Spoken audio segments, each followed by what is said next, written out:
Saudara sekalian, kita melanjutkan pembahasan mengenai menafsirkan Alkitab. Kita akan lanjutkan dan kita bahas bagaimana menafsirkan kitab pertama dari kitab suci kita, yaitu kitab Kejadian. Nah, saudara, tentu kita tidak bisa melihat atau membahas semua tema dalam kitab Kejadian, tidak. Karena ini adalah kitab yang sangat luar biasa padat kalau mau dibilang. Bahkan ada yang mengatakan bahwa 3 pasal pertama dari kitab Kejadian itu adalah 3 pasal yang paling banyak pengulangan atau paling banyak pemahaman perspektif dari tulisan-tulisan lain dari kitab suci. Ada banyak sekali sudut pandang yang dibagikan, ditekankan, dilanjutkan, dan dibuat ragamnya gitu ya oleh tulisan-tulisan lain dari kitab suci. Belum lagi tafsiran dari luar, tafsiran dari orang-orang di dalam sejarah dari penafsiran Yahudi maupun Kristen di dalam menafsirkan kitab ini.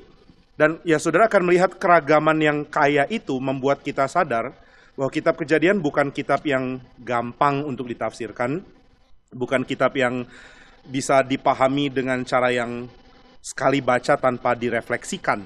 Kita sudah bahas di dalam video-video sebelumnya bagaimana penafsiran kitab suci cenderung menjadi menyimpang karena kita seringkali memakai interpretasi naif kita. Dengan naif kita berpikir bahwa Alkitab sedang berbicara tentang satu hal, padahal dia memaksudkan hal yang lain.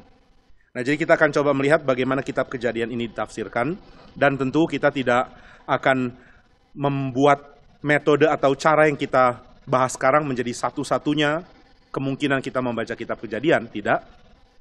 Tetapi beberapa poin yang akan saya bagikan ini adalah sangat penting untuk kita tahu dalam membaca kitab Kejadian, sehingga baik saudara dan saya kalau kita mengingat hal-hal ini akan sangat terbantu untuk mengerti apa yang kitab Kejadian coba sampaikan. Nah, jadi kitab Kejadian menyampaikan tema yang sangat penting dan kita mau belajar untuk memahami bagaimana menafsirnya. Nah, saudara, poin pertama yang ingin saya bagikan adalah bahwa Kejadian itu merupakan kumpulan narasi. Kenapa kumpulan narasi ini ada?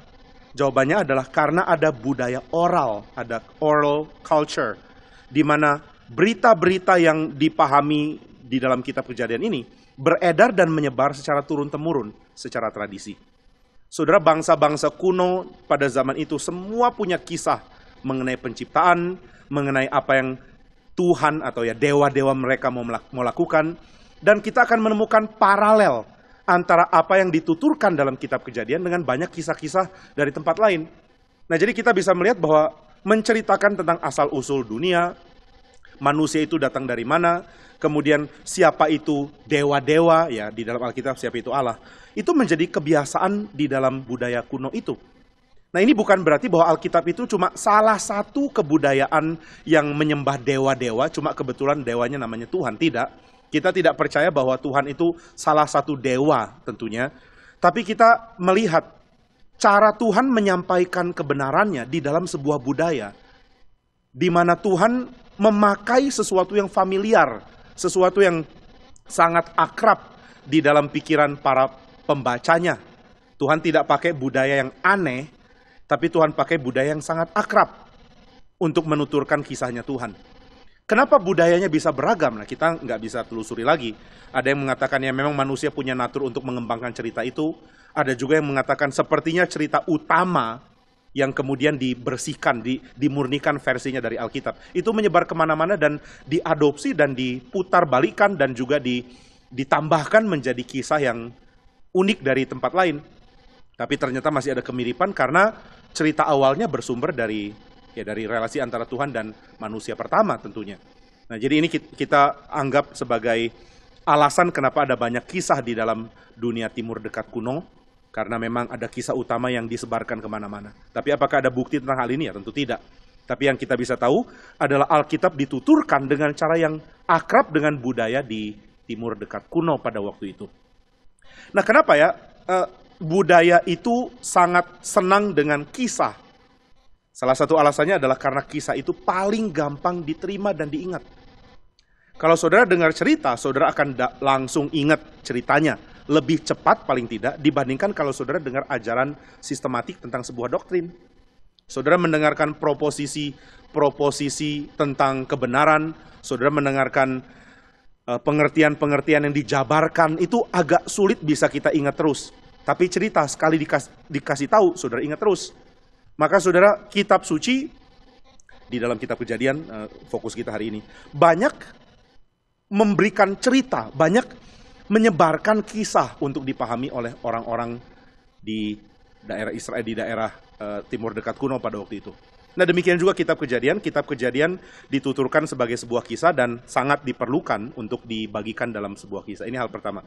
Lalu hal kedua yang perlu kita pahami dalam memahami kitab Kejadian adalah kisah dalam kitab Kejadian ini bukan sebuah novel atau bukan sebuah cerita sinetron atau story atau kisah mirip film gitu ya. Saudara seperti nonton film dari awal sampai akhir satu kisah yang utuh, atau ya drama seri gitu ya, ada beberapa seri. Saudara, ini bukan cerita yang dimaksudkan atau yang disebarkan secara utuh. Ini adalah kumpulan cerita-cerita pendek. Nah, tentu ketika kumpulan cerita-cerita pendek ini disatukan, ternyata membangun sebuah kisah yang utuh. Dari Kejadian 1 sampai Kejadian 50, nyambung. Tapi nyambungnya cerita ini tidak didasarkan pada ada ide awal untuk bikin ceritanya nyambung terus. Bukan. Ini adalah kumpulan kisah. Jadi saudara, kitab Kejadian bukan novel satu cerita yang utuh, tapi adalah kumpulan cerita. Craig Bartholomew tulis di dalam bukunya, judulnya adalah Biblical Hermeneutics, bagaimana menafsirkan Alkitab. Dia mengatakan bahwa orang itu akan sangat gampang mengingat cerita pendek, tapi sulit ingat cerita panjang. Kalau saudara pada zaman itu ingin menyebarkan cerita tentang kisah penciptaan Tuhan misalnya, lalu saudara coba sebarkan cerita yang panjang 2 jam baru selesai, yang nggak ada orang bisa ingat. Tapi kalau saudara cerita cuma berbentuk, kalau ditulis itu cuma berbentuk 1 pasal atau 2 pasal, itu gampang diingat. Nah, maka saudara, ini hal kedua ya yang saudara bisa tahu dalam menafsirkan Kejadian. Hal pertama tadi, kisah Kejadian berbentuk cerita untuk diingat, sehingga saudara juga bisa memahami bagaimana cerita itu dituturkan. Cerita dituturkan karena ada pesan yang mau disampaikan, di mana pesan itu bukan cuma sekadar teologis, tapi pesan itu berguna untuk membangun kesan kepada kita yang mendengar cerita itu. Cerita bukan cuma memberikan informasi, tapi juga membangkitkan perasaan, dan juga mengingatkan kita akan pesan yang disampaikan, karena cerita sangat gampang kita cerna dan kita ingat. Lalu yang kedua, Kejadian adalah kumpulan dari kisah-kisah pendek, meskipun ketika disatukan ternyata menjadi mulus di dalam sebuah kisah unik. Tapi kisah Kejadian, kitab Kejadian adalah gabungan dari kisah-kisah pendek. Sehingga ya saudara bisa melihat keunikan dari bagian itu tanpa harus dipikirkan di dalam kelanjutan yang kemudian.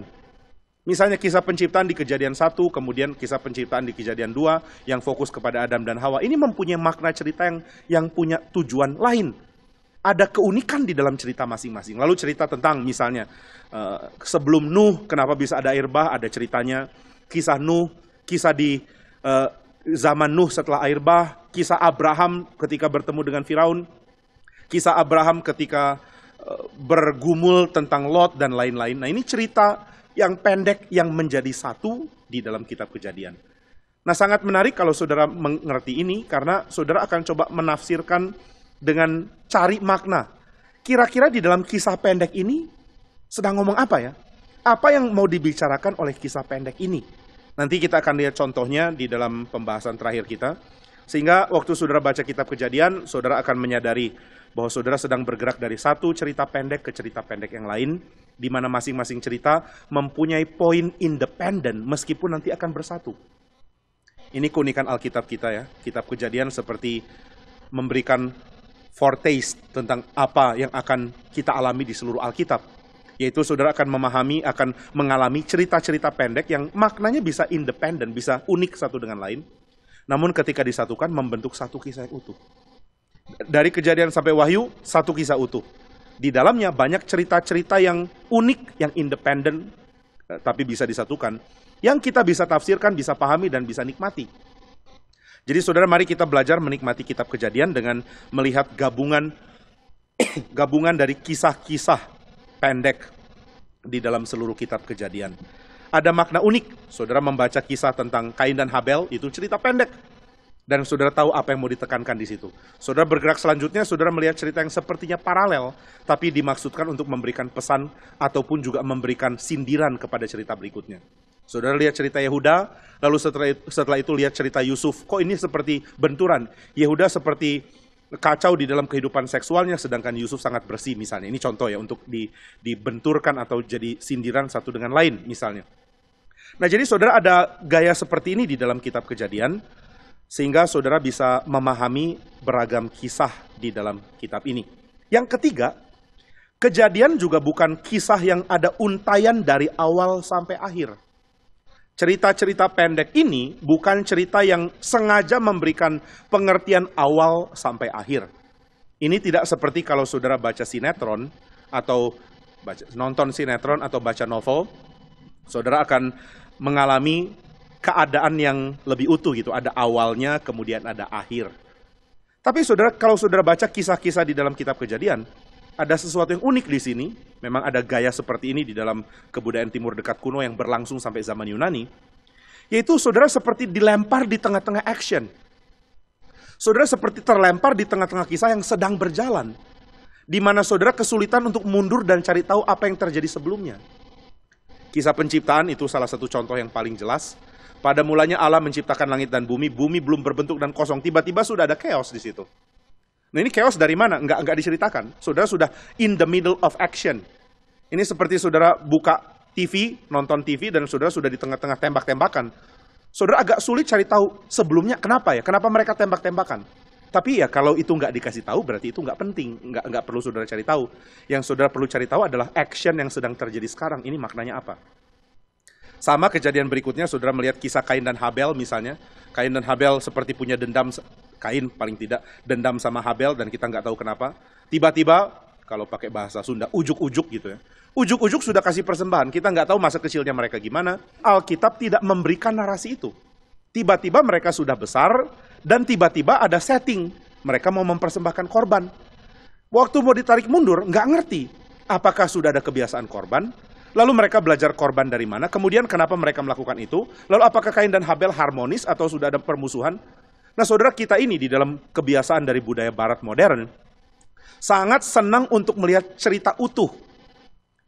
Saudara, kalau lihat cara orang promosikan UFC misalnya, ya harusnya kan nggak usah terlalu ribet ya. Ada dua atlet mau bertarung, mau bertanding, lalu pertandingan mulai, salah satu menang, salah satu kalah gitu kan, selesai. Tapi seringkali ada backstory. Ini dua orang mau bertarung, tahu nggak mereka pernah musuhan loh, ada backstory-nya selalu. Seringkali ada backstory untuk bikin lebih seru. Mereka ini saling benci loh, dulu mereka sama-sama di latihan gulat atau apapun itu. Lalu mereka pernah punya isu, mereka berantem, mereka nggak cocok satu sama lain. Sekarang mereka marah-marahan, nah sekarang mereka akan bertarung, mari nonton. Ya saudara, backstory itu memang bikin seru sih. Tapi ketika saudara baca kisah Kejadian, banyak bagian yang tanpa backstory yang jelas. Tiba-tiba ketika saudara mau masuk cerita Abraham, tiba-tiba saudara sudah dilempar di tengah action. Tuhan menyatakan diri kepada Abraham. Saudara nggak tahu, tadinya Abraham gimana ya? Apakah dia punya agama lain atau gimana? Tiba-tiba dia bertemu Tuhan dan langsung action, pindah. Ini sering terjadi ya, termasuk kisah Yakub, kisah permusuhan dia dengan Esau dan lain-lain. Nah maka saudara, ini bukan kitab Kejadian bukan untayan cerita dari awal sampai akhir. Tapi kitab Kejadian berisi undangan demi undangan untuk masuk ke tengah-tengah action. Masuk ke tengah-tengah kejadian yang sedang terjadi dan itu sangat penting. Maka ketika saudara selesaikan satu cerita, saudara masuk cerita lain, be prepared gitu ya, be prepared, bersiaplah. Saudara sedang bersiap masuk ke dalam sebuah action yang lain. Saya berpikir kalau saudara dan saya bisa mengerti cara baca Alkitab, kita nggak akan menemukan Alkitab itu membosankan. Dulu saya pikir Alkitab membosankan, setelah itu enggak lagi. Ketika saudara baca kitab Kejadian misalnya, salah satu contohnya, saudara enggak akan pernah menemukan backstory yang terlalu panjang dan membosankan. Tiba-tiba sudah action.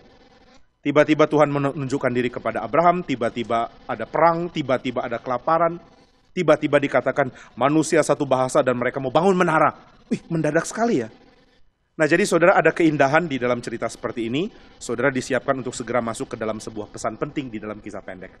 Nah jadi kita bisa simpulkan bahwa kitab Kejadian, simpulkan untuk poin ketiga, bukan poin kesimpulan seluruh bahan hari ini. Saudara bisa simpulkan bahwa kitab Kejadian ini adalah kumpulan dari cerita-cerita yang diingat orang yang berbentuk pendek-pendek ini loh. Apakah Musa yang tulis? Mungkin enggak tahu siapa yang tulis, enggak ditulis. Kalaupun kita tahu ini adalah buku Musa, itu adalah karena Musa yang diberi otoritas oleh Tuhan untuk sebarkan. Dan biasanya penulis Alkitab nggak tentu harus menulis sendiri, tetapi otoritas dia dipakai untuk akhirnya tulisan ini menyebar.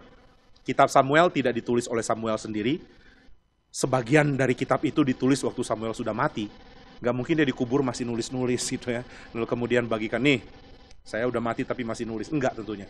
Tapi kenapa disebut 1-2 Samuel? Karena di dalam otoritas dan kebiasaan tradisi menyebut ini adalah buku yang memperkenalkan tentang kisah Samuel di awal. Seringkali kitab suci kita memakai kata yang di awal untuk dijadikan identitas.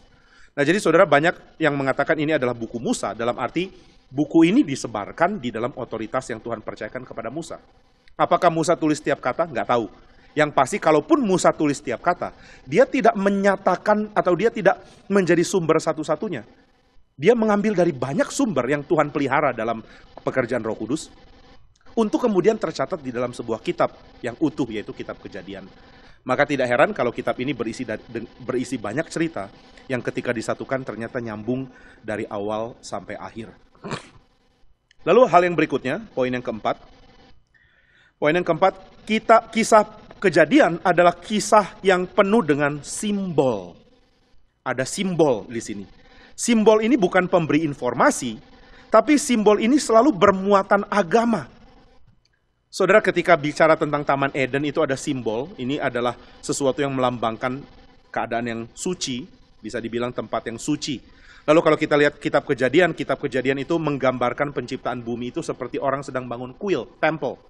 Maka kita bisa lihat ada simbol, seluruh bumi itu seperti bait, lalu Taman Eden itu seperti ruang maha sucinya kalau mau dibilang dalam pola belakangan dari bait suci. Ada banyak simbol-simbol yang dinyatakan, dan saudara, simbol itu tidak mempunyai muatan yang tetap. Kadang-kadang bisa berubah tergantung konteks ceritanya. Nah, ini pekerjaan kita berikutnya waktu baca kitab Kejadian, yaitu bersiap untuk melihat simbol. Ada simbol yang dinyatakan di dalam muatan teologis. Tapi saudara akan menafsirkannya di dalam kisah pendek yang di mana di dalamnya ada simbol ini. Nah, mungkin kita nggak bisa langsung nangkep simbol apa. Misalnya di dalam peristiwa di Taman Eden ada ular dan kita nggak tahu ular ini siapa. Apakah binatang biasa atau apa?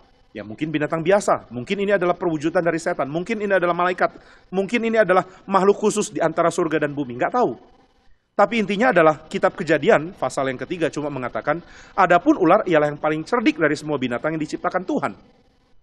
Ini adalah salah satu dari yang diciptakan Tuhan. Ya sudah, sampai di situ kita bisa tahu, tapi kita akan mendapatkan bahwa ternyata makhluk ini mempunyai muatan agama di dalamnya. Ada konsep teologis di baliknya. Pohon pengetahuan yang baik dan jahat juga ada konsep teologis. Ada beberapa penafsir yang mengatakan, kenapa Tuhan larang manusia makan buah dari pohon pengetahuan baik dan jahat? Karena untuk membangun bait, nggak pernah pakai pengetahuan manusia. Bait selalu dibikin oleh pengetahuan Allah. Allah yang mendesain bait, nggak pernah manusia. Jadi ada konteks ya, buah pengetahuan baik dan jahat, ini berkait dengan pembangunan, narasinya adalah pembangunan bait, dan pembangunan bait harus memakai bijaksana Tuhan, bukan bijaksana yang kita bisa miliki dari dalam diri sendiri. Nah, ini tentu salah satu tafsiran, saudara bisa menemukan ada tafsiran lain, tapi intinya adalah ada simbol teologis, ada simbol agama di dalam pohon pengetahuan baik dan jahat itu. Nah, ini yang kita bisa lihat. Nah, tentu tidak semua bersifat simbol teologis. Saudara nggak baca Abraham berjalan. Nah, jalan itu simbol teologisnya apa ya? Kemudian Abraham menggendong anaknya. Anak, jangan-jangan ini Mesias. Apa maksudnya anak? Ya jangan kelebihan juga. Ada ceritanya, lalu ada simbolnya. Nah, kapan kita bisa tahu ini adalah sebuah simbol? Kapan kita bisa melihat ini adalah ya sebuah cerita biasa? Saudara akan deteksi itu ketika saudara pilah ceritanya. Lalu saudara mulai melihat di dalam cerita ini ada sesuatu yang kayaknya harus diperlakukan lebih daripada literal. Lebih daripada pembacaan ini adalah kejadian biasa. Nah, saudara akan sadar itu karena kitab Kejadian akan menunjukkannya kepada saudara. Dan biasanya di bagian awal sangat penuh dengan simbol teologis, bagian ke belakang mulai berkurang meskipun tetap ada. Makin berkurang dan makin berkurang. Pasal 1-3 adalah yang paling berat, penuh dengan simbol teologis atau simbol agama. Nah, maka saudara, ketika saudara menemukan simbol seperti ini, saudara tidak bisa tafsirkan dengan cara yang cari tahu, misalnya simbol ini artinya apa. Saudara selalu harus tafsirkan di dalam cerita itu. Kira-kira cerita ini membawa kita melihat simbol ini sebagai apa ya? Meskipun kita tidak bisa tahu secara detail mungkin simbol ini mau ngomong apa, tapi kita akan dapat kesannya bahwa ternyata ini adalah something good or something bad gitu ya. Sesuatu yang berkait dengan anugerah Tuhan, kuasa Tuhan, atau sesuatu yang berkait dengan hal yang bentur, yang melawan kebaikan Tuhan ini.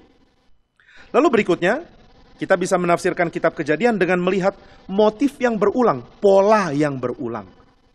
Pola yang berulang di dalam kitab Kejadian ada beberapa, ada 4. Saudara akan menemukan terus pola ini berulang-ulang. Sehingga kalau saudara baca Alkitab, saudara baca kitab Kejadian, saudara menyadari bahwa kitab Kejadian sering menyoroti 4 hal ini. Yang pertama, ini poin ke-5 bagian pertama ya. Yang pertama adalah kitab Kejadian akan mengulangi pola atau motif perjanjian antara Allah dengan seorang tokoh.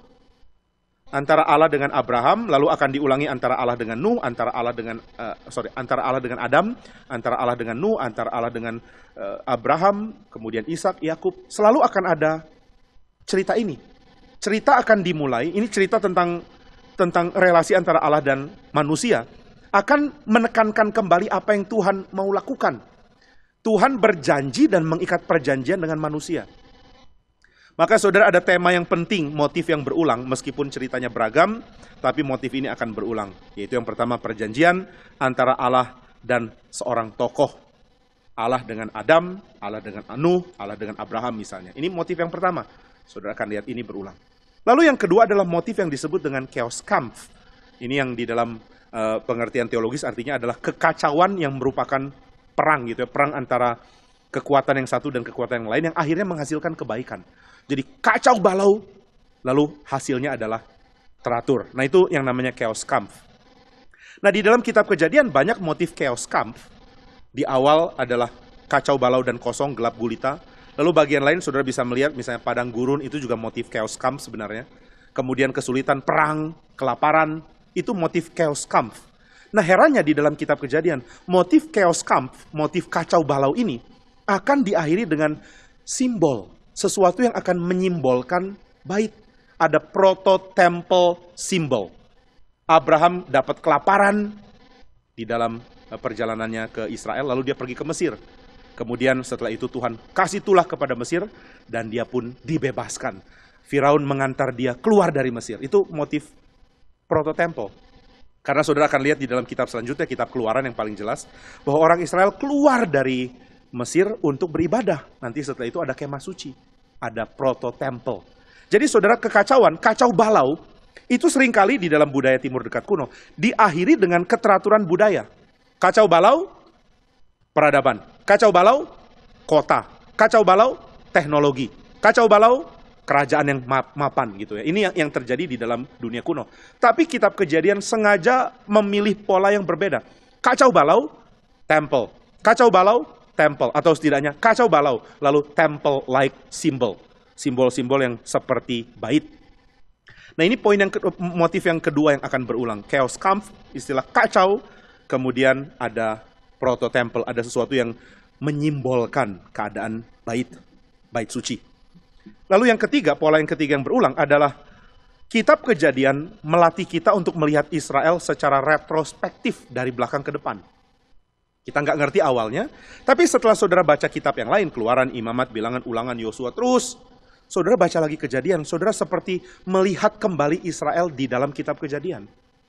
Tentu tujuannya adalah saudara baca kitab tentang Israel, lalu melihat pola kejadian di situ kan. Tapi saudara bisa baca terbalik, yaitu bahwa kitab Kejadian ini membuat kita melihat ada proto-Israel kalau mau dibilang. Israel akan jadi seperti apa, itu sudah mulai dipolakan di dalam kitab Kejadian. Beberapa kali di dalam kitab Kejadian dikatakan ada sebuah cerita lalu dipotong dengan mengatakan, dan orang-orang Amalek tinggal di gunung ini. Loh, apa kaitannya ya? Ini adalah pola yang akan saudara lihat kejelasannya di dalam kisah Israel. Nah jadi saudara, kitab Kejadian melatih kita untuk melihat motifnya Israel. Motif perjanjian kah? Motif itu maksudnya pola ya. Pola perjanjian, pola pembebasan dari Mesir, Abraham kelaparan, lalu masuk Mesir. Di Mesir dia ditindas kan. Firaun menindas dia, dalam arti menindas tentu nggak persis sama dengan Israel ditindas. Tapi istri dia diambil, ditindas. Lalu setelah itu ada tulah, mirip. Setelah itu Firaun membebaskan Abraham, mirip. Nah ini pola retrospektif ini sangat penting. Karena saudara akan melihat bahwa apa yang dialami Israel adalah sesuatu yang Tuhan sudah desain sebelumnya. Dengan demikian Israel adalah penggenapan dari pola yang sudah ada di Kejadian. Dan, nah ini yang penting juga, Israel akan menjadi pola bagi sesuatu yang lain. Pola bagi apa ya? Pola bagi kehidupan Kristus dan umatnya. Nanti saudara akan lihat itu loh, kelanjutannya. Jadi kitab Kejadian membuat kita melihat Israel secara retrospektif, melihat ke belakang. Ini hal yang ketiga. Nah ini menarik ya, saudara baca Kejadian sambil melihat pola ini. Ini kan mirip Israel, ini kok agak mirip dengan kitab Kejadian, kitab Keluaran, atau kitab Yesaya, Pembuangan, atau apapun lah. Nah kemiripan ini adalah kemiripan yang unik, yang indah, membuat saudara tahu kesatuan dari berita kitab suci, meskipun kisahnya unik dan sebenarnya menceritakan tentang hal yang berbeda. Nah dengan demikian saudara bisa mengetahui asal-usul Israel, sekaligus juga memperkenalkan motif umat di dalam kitab Kejadian. Motif hidup Israel, pola hidup Israel itu adalah pola umat sebenarnya. Umat Tuhan sering berontak, tapi Tuhan sabar, tapi Tuhan kadang menghukum, Tuhan memurnikan, ada yang sejati, ada yang palsu, ada Tuhan hadir di tengah-tengah. Ini pola akan berulang. Gereja Tuhan pun menghidupi pola yang mirip. Nah ini bijaksana yang kita dapatkan waktu kita baca Alkitab dengan cara seperti ini. Ini poin yang ketiga. Lalu poin yang keempat, saudara juga bisa melihat kisah Israel berinteraksi dengan bangsa-bangsa lain juga secara retrospektif. Saudara akan mengetahui asal mula permusuhan Israel dengan Moab dan Amon. Dan saudara menyadari ini bangsa memang jelek dari awal gitu ya. Karena asal-usulnya ada di Kejadian. Jadi saudara, kitab Kejadian penting untuk dipahami dan diingat. Karena waktu saudara baca kisah selanjutnya, saudara kembali baca Kejadian, saudara melihat kisah relasi antara Israel dan bangsa-bangsa lain secara retrospektif.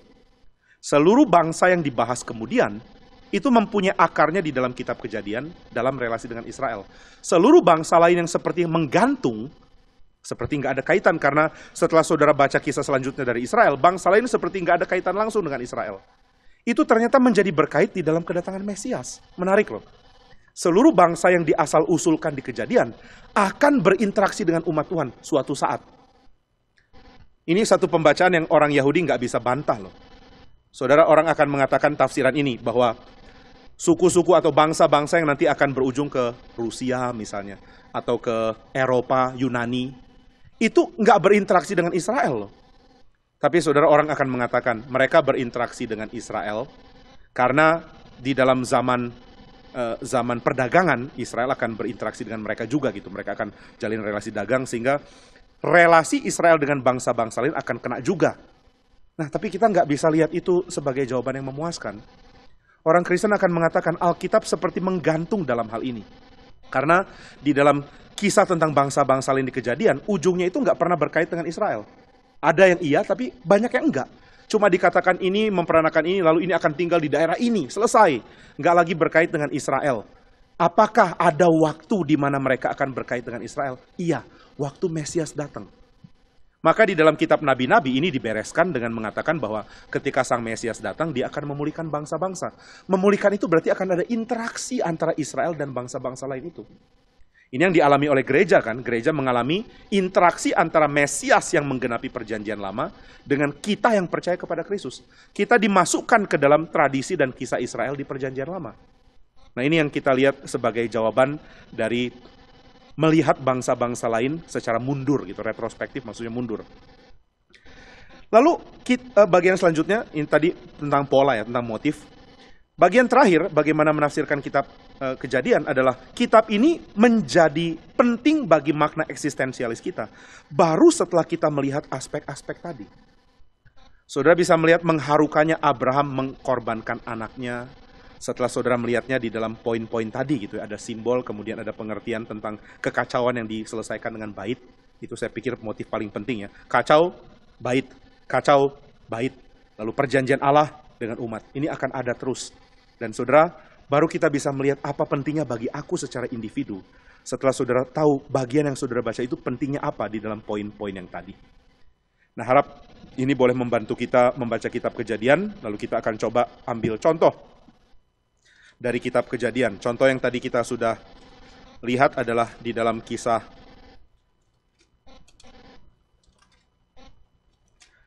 Abraham misalnya, atau dari awal deh, saudara, saya akan baca Kejadian 1, atau ya saya langsung terjemahkan, coba tafsirkan Kejadian 1 berdasarkan pola yang tadi saya bahas. Nah, Kejadian 1 adalah bagian dari kisah pendek tentang penciptaan, salah satu versi yang ternyata adalah dari Tuhan karena dimasukkan ke dalam kitab Kejadian ini.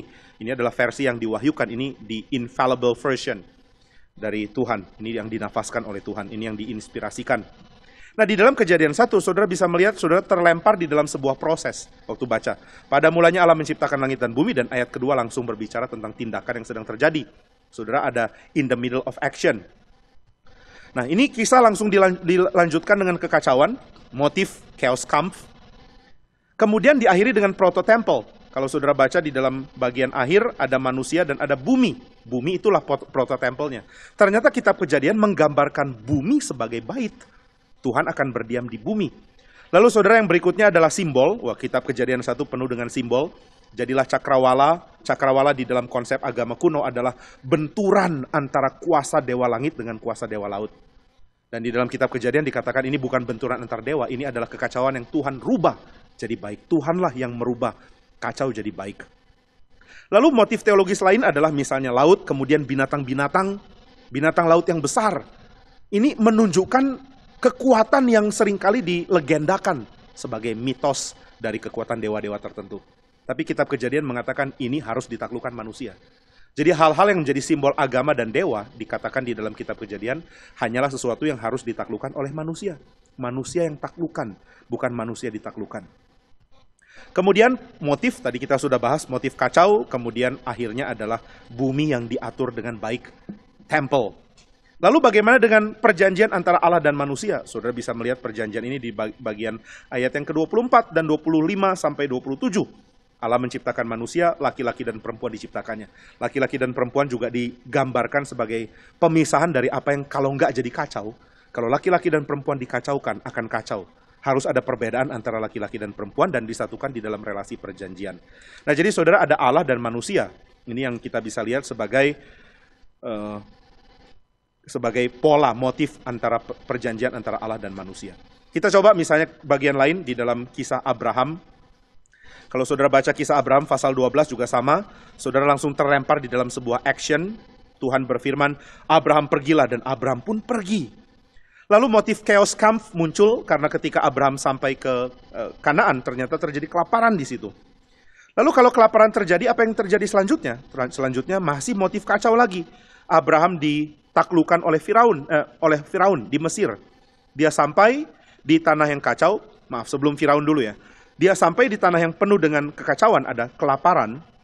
Lalu setelah itu dia lari, dia pergi. Di Mesir dia menjadi orang yang mengalami kekacauan lagi. Istrinya diambil oleh Firaun. Lalu Tuhan mulai membebaskan. Tuhan memberikan tulah. Kemudian setelah itu Abraham dilepaskan. Tuhan memberikan kelegaan. Kisah selanjutnya adalah tentang Abraham dengan Lot. Terjadi kekacauan. Lot dengan Abraham bertengkar. Gembala mereka, anak buah mereka. Lalu Tuhan pisahkan. Dikisahkan Lot memilih yang terbaik, kemudian Abraham seperti mendapatkan padang gurun. Ini chaos Kampf ya. Lalu Tuhan mengatakan, semua tempat yang kau injak akan diberikan kepadamu. Seluruh negeri ini dari utara, selatan, timur, barat akan aku berikan kepadamu dan keturunanmu. Lalu setelah itu Abraham mendirikan mezbah. Ini semua adalah simbol dari temple. Nah, kalau saudara sudah membaca dan mengatakan, oh ini simbolnya jelas, saya bisa nangkep. Saudara akan menyadari satu hal, bahwa kisah yang saudara baca sedang memberikan perspektif tentang apa itu perjanjian. Perjanjian itu dibahas di dalam kisah ini dengan cara yang unik, yang akan beda dengan kisah yang lain. Kisah Abraham dengan Tuhan di Kejadian 15 beda dengan Kejadian 12. Mirip, tapi perspektifnya lain. Kisah Tuhan dengan Yakub akan punya perspektif yang lain. Maka saudara, setiap poin yang tadi saya sistemkan, saya bagikan, itu bisa dilihat dengan limpah di dalam masing-masing kisah. Saudara akan belajar the nature, makna atau pengertian dari perjanjian. Perjanjian itu apa? Lihat kisahnya. Apa yang kita bisa pelajari dari perjanjian antara Allah dan manusia di dalam kisah ini akan unik dan beda meskipun tidak berbenturan dengan kisah tentang perjanjian yang saudara bisa pahami dari tempat lain. Lalu motif kacau lalu berujung kepada proto-temple. Ini pun akan dibahas dengan cara yang berlain-lain. Saudara akan akan sadar, kekacauan dari hidup itu bisa diekspresikan dalam berbagai hal. Hidup di padang gurun, kekurangan makanan, atau bahkan yang unik adalah terlalu banyak harta sehingga lupa melakukan kewajiban seperti Lot tinggal di tempat yang baik. itu juga masuk dalam keadaan kacau. Karena tempat baiknya dia adalah tempat yang buruk bagi Tuhan. Jadi ada banyak pola kacau, bait, kacau, bait, kacau, bait suci. Dan pola ini yang sedang digambarkan. Dari situ saudara bisa bahas, bisa baca diri kita. Aku ada dalam keadaan apa ya? Perjanjianku dan Tuhan itu bisa disoroti dari sisi mana ya? Apa yang aku bisa pelajari dari kisah ini? Apakah aku sedang mengalami chaos kampku? Lalu bagaimana keluar dari ini? Motif bait. Saudara ada kacau, kacaunya itu bukan diselesaikan dengan tidak kacau. Kacaunya diselesaikan dengan ibadah, dengan penyembahan kepada Tuhan. Nah ini yang kita bisa baca dari kitab Kejadian. Maka seperti yang kita sudah bahas, the Bible is for us, seperti yang dikatakan oleh John Walton. Alkitab itu diberikan untuk kita, tapi bukan kepada kita langsung. Alkitab diberikan untuk kita dan pesannya relevan bagi kita sekarang jika kita baca dari kacamata pembaca pertama. Pesannya relevan untuk sekarang ya, nggak ada yang nggak relevan. Tapi itu hanya bisa kita pahami kalau kita soroti dari sudut pandang pembaca mula-mula. Inilah sedikit mengenai kitab Kejadian. Di dalam waktu selanjutnya kita akan coba lihat hal-hal yang perlu diperhatikan waktu membaca kitab Keluaran. Sampai di sini pembahasan untuk hari ini. Kiranya Tuhan memberkati saudara sekalian.